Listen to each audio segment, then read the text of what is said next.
Bismillahirrahmanirrahim. Assalamualaikum warahmatullahi wabarakatuh. Bertemu lagi dengan Pak Andi Dwi.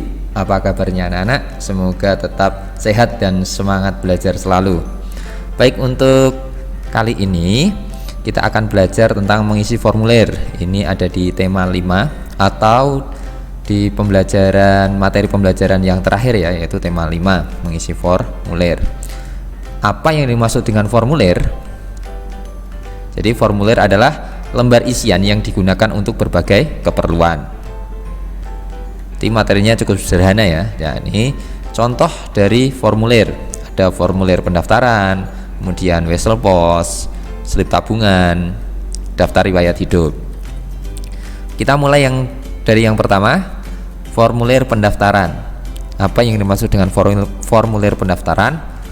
Formulir pendaftaran adalah lembar isian yang digunakan untuk mendaftarkan diri ke dalam suatu organisasi, lembaga, lomba, atau yang lainnya. Di sini ada contohnya. Ini adalah contoh dari formulir pendaftaran. Mungkin kalian ketika masuk ke SD itu juga mengisi formulir. Ketika kalian mengikuti lomba itu juga biasanya diberi formulir, kemudian kalian disuruh untuk mengisi sesuai data kalian. Nah, untuk mengisi datanya tolong cermati dengan baik penulisan, terutama huruf kapitalnya. Kemudian yang kedua adalah wesel pos.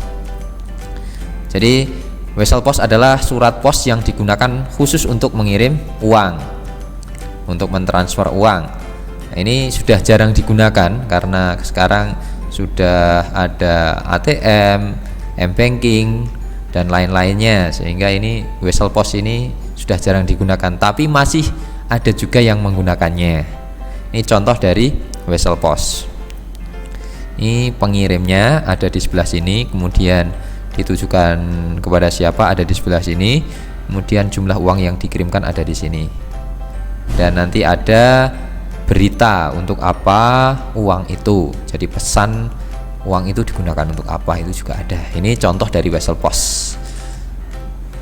Selanjutnya slip tabungan. Ketika kita akan menabung di bank atau menarik uang di bank tanpa menggunakan ATM, itu kita biasanya mengisi formulir. Nah, ini dinamakan slip tabungan. Jadi slip tabungan adalah formulir dari bank yang berguna untuk menyetor, menarik, atau mentransfer uang.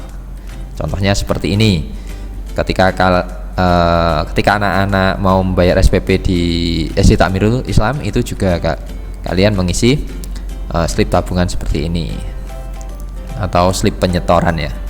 Walaupun di zaman sekarang di beberapa bank itu juga sudah banyak yang tidak menggunakan slip seperti ini, tapi langsung kepada teller. Ini diisi sesuai dengan data-data yang kita punyai, mulai dari nomor rekening, kemudian nama, kemudian cabang banknya di mana, itu kita isi dengan data kita atau data yang akan dikirimi. Misalnya itu adalah slip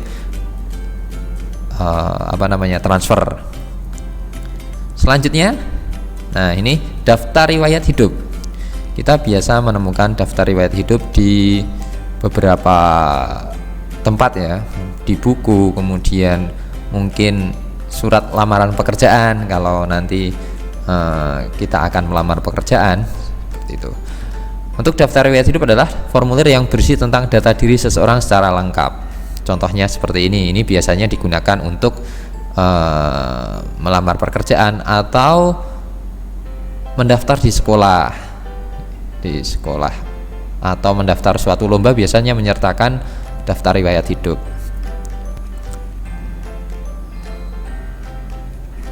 Berikut contoh daftar riwayat hidup.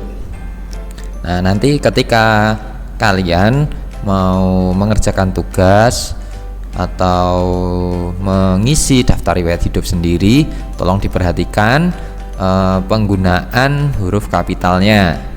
Jadi misalnya nama Lia Faridah Hirawati, LFH-nya itu ditulis dengan huruf kapital. Kemudian tempat tanggal lahir. Tanggal lahir di sini ada Palangkaraya menunjukkan kota kelahiran, itu diberi tanda koma, kemudian spasi. Jangan lupa spasinya. Ini biasanya yang lalu-lalu itu langsung habis koma langsung 8. Itu keliru, harus diberi spasi terlebih dahulu. Kemudian 8 April, April ditulis dengan kapital, kemudian tanpa tanda titik. Umur, ini bangsa, agama, alamat. Nah, ini penulisan alamat juga sama, tolong diperhatikan. Misalnya di sini Jalan Dr. Wahidin nomor 54 bisa disingkat Jalan Dr. Wahidin 54, itu bisa. Kemudian koma, Lawean itu kecamatan, spasi kota, kotanya adalah Surakarta.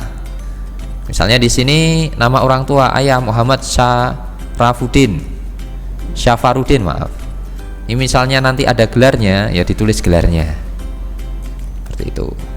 Kemudian pendidikan, hobi dan prestasi tolong diisikan sesuai dengan data diri yang sesuai, seperti itu. Baik, jadi ini materinya cukup sederhana. Kemudian coba untuk tugas silakan buat daftar riwayat hidup sesuai dengan identitasmu sendiri ya. Jadi sesuai dengan identitas kalian. Kemudian formatnya atau template-nya kalian bisa melihat di buku ESPS Bahasa Indonesia halaman 62.